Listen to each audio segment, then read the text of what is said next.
Le Seigneur soit avec vous. Et avec votre esprit. Évangile de Jésus-Christ selon saint Luc. Gloire à toi, Seigneur.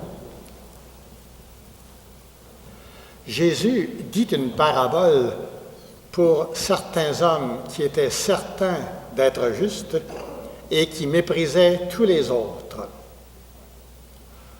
Deux hommes montèrent au temple pour prier. L'un était pharisien, l'autre publicain.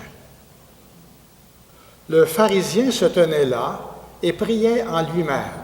« Mon Dieu, je te rends grâce parce que je ne suis pas comme les autres hommes, voleur, injuste, adultère, ou encore comme ce publicain.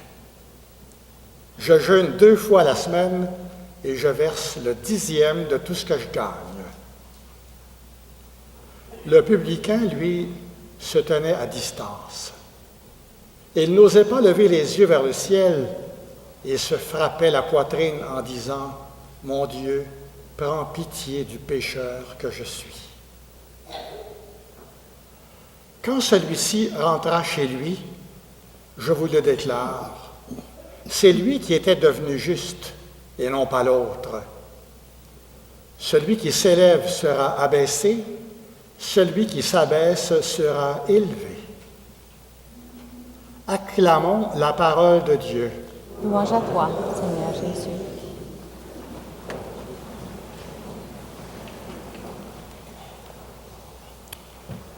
Quand nous imaginons visuellement dans le temple ces deux hommes qui viennent prier, peut-être que nous imaginons le pharisien à l'avant du temple et le publicain à l'arrière. Et ça pourrait être bien avec les expressions religieuses qui vont peut-être disparaître à cause de la charte de la laïcité, qui avait un rongeux de balus et un ras de bénitier. Mais c'est peut-être pas clair comme ça. On dit le pharisien se tenait là, le publicain se tenait à distance.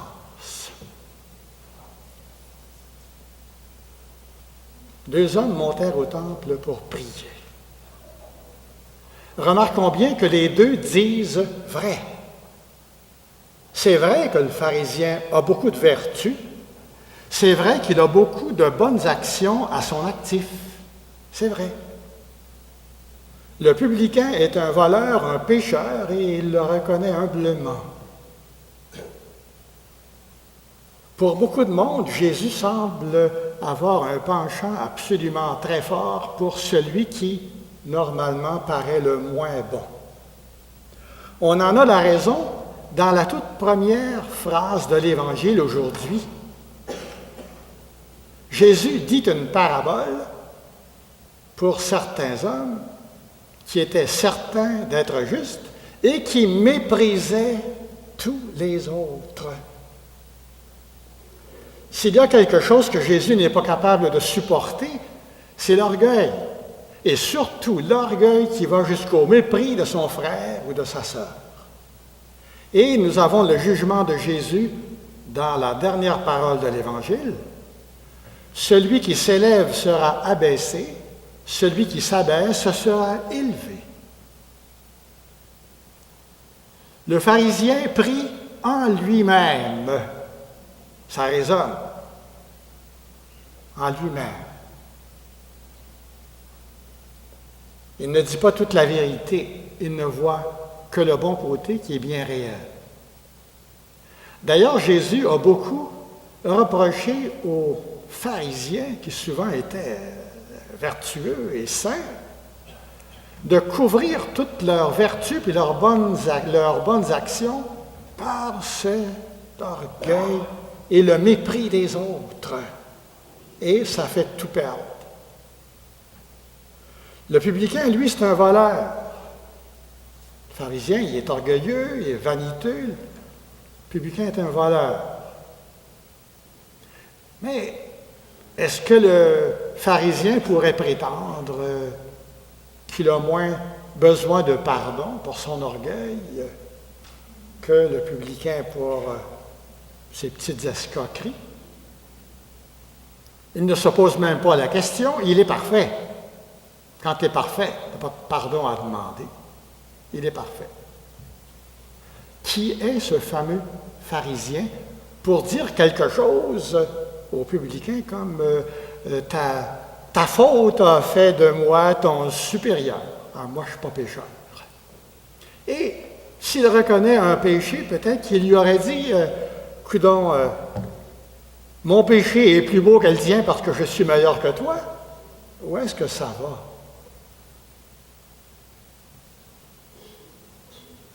La prière qui rend juste, c'est la prière qui nous fait nous présenter tels que nous sommes devant Dieu. Avec nos beautés et avec nos moins bons côtés aussi. Être fidèle, être simple, être vrai devant Dieu. Jésus reproche aux pharisiens d'être des sépulcres blanchis, très beaux en dehors et pas beaux à voir en dedans. Le publicain, lui, il dit son intérieur et son extérieur quand il dit « Prends pitié du pécheur que je suis ». Le pharisien se passe très près de Dieu et pourtant il est si loin de Dieu. De toute façon, il prie en lui-même, il ne prie pas vers Dieu. Il n'a pas le regard du cœur tourné vers Dieu. Il est tourné sur lui-même, prie en lui-même. Il se rend grâce. Il aurait été mieux de dire « Mon Dieu, je me rends grâce ». Pourquoi remercier Dieu pour quelque chose qui s'est donné lui-même? Il est le responsable de sa beauté et de sa bonté. Ça aurait été bien plus logique. Ben oui. Le pharisien, on l'imagine en les deux mains en l'air. « Seigneur, je te rends grâce. » Le publicain, lui, il n'a rien à offrir, il ne peut pas laver des mains. Il est ferme, il n'a rien. Il se frappe la poitrine. « Prends pitié de moi, mon Dieu. Prends pitié du pécheur que je suis. » Est-ce que Jésus nous demande de nous présenter devant Dieu dans la prière en nous écrasant pour ne pas prendre de chance avec lui? Absolument pas. Jésus aime celui et celle qu'il se présente comme il est ou comme elle est devant Dieu. Il nous prend comme nous sommes quand nous nous présentons comme nous sommes. Mais ce qu'il aime de la prière du publicain, c'est que le publicain il a fait un bout de chemin réel durant sa prière. Il est sorti justifié. Il est sorti justifié. Parce que la prière, un des buts de la prière, c'est d'en finir par se présenter devant Dieu, non pas simplement comme on est, mais comme il aimerait nous voir. Est-ce que je me présente devant Dieu satisfaite de moi-même, ou avec mes limites et mon goût d'aller plus loin, parce que je sens cet appel à me présenter devant lui comme il aimerait me voir? Est-ce que je suis pharisien? Est-ce que je suis publicain? C'est pas aussi clair que les carrés rouges et les carrés verts de l'année passée. Parce que je suis les deux. Je suis pharisien quand j'oublie que Dieu m'a précédé dans son amour, dans son aide, dans sa grâce et dans ce qu'il y a de beau en moi. Je suis pharisien lorsque je juge mon frère ou ma sœur. Pharisien lorsque mon jugement va jusqu'au mépris. Le pharisaïsme, ça peut être très subtil. Ça peut être en faisant des bonnes actions qu'on porte des mauvais jugements. Ça nous rappelle la prière du pharisien. Il frappe. Pendant sa prière, il frappe sur le publicain. Et c'est toute une prière entre nous. Je ne vous recommande pas de faire ça. Ça me fait penser à cette figure de style que j'ai appris au collège, puis qui va très bien avec ça. Hein? On dit ces bonnes personnes tricotaient des bas pour les pauvres en même temps qu'une réputation au prochain. Il faut faire bien attention pour pas que les mauvais côtés de notre vie, de petits pharisiens, pharisiennes, viennent annuler tout ce qu'il y a de bon. Ah non. Je suis publicain lorsque je dis, mais Seigneur, j'ai mes limites, j'ai mes fautes, j'ai besoin de ton amour, j'ai besoin de ton aide, j'ai besoin de ta miséricorde. Pourquoi Jésus aime tellement la prière du publicain?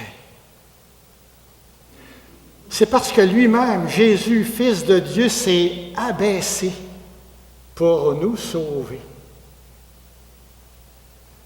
En parlant d'orgueil, mais le grand Saint Augustin a écrit, pour guérir l'homme de son orgueil, il n'y avait qu'une thérapie possible, l'humilité de Dieu. Le pharisien ne voit même pas qu'il est malade, ne peut pas prendre le remède. Le publicain sent dans son cœur, comme on le voyait dans la première lecture d'ailleurs, que Dieu écoute la prière des pauvres et des petits. Il se fait petit pour être entendu de Dieu. Si le pharisien avait demandé à Dieu quelle est la prière que tu préférerais que je fasse, il lui aurait peut-être dit, ben dis donc, là, au moins 100 fois par jour, le psaume d'aujourd'hui. Je me glorifierai dans le Seigneur et non pas en moi-même. Mes amis, nous avons nos beaux côtés, nos qualités et tout. C'est avec ça que nous nous sommes présentés aussi aujourd'hui. Et tel que nous sommes. Et au début de la célébration, nous avons demandé pardon au Seigneur pour nos limites, pour nos fautes, pour ce qui nous empêche de nous présenter à lui comme il aimerait nous voir. Il est très content de ça. La célébration de l'Eucharistie à laquelle maintenant nous allons continuer, c'est justement ça que ça nous rappelle. Dieu lui-même qui s'est abaissé pour nous relever. En nous présentant tels que nous sommes devant lui, nous entrons en célébrant l'Eucharistie dans ce grand mystère. Et c'est ça qui nous permet de le célébrer en toute humilité, en toute simplicité et en tout amour. Cette célébration de l'Eucharistie, action de grâce pour ce que Dieu fait pour nous, c'est ça l'Eucharistie. Et c'est ce que nous célébrons maintenant.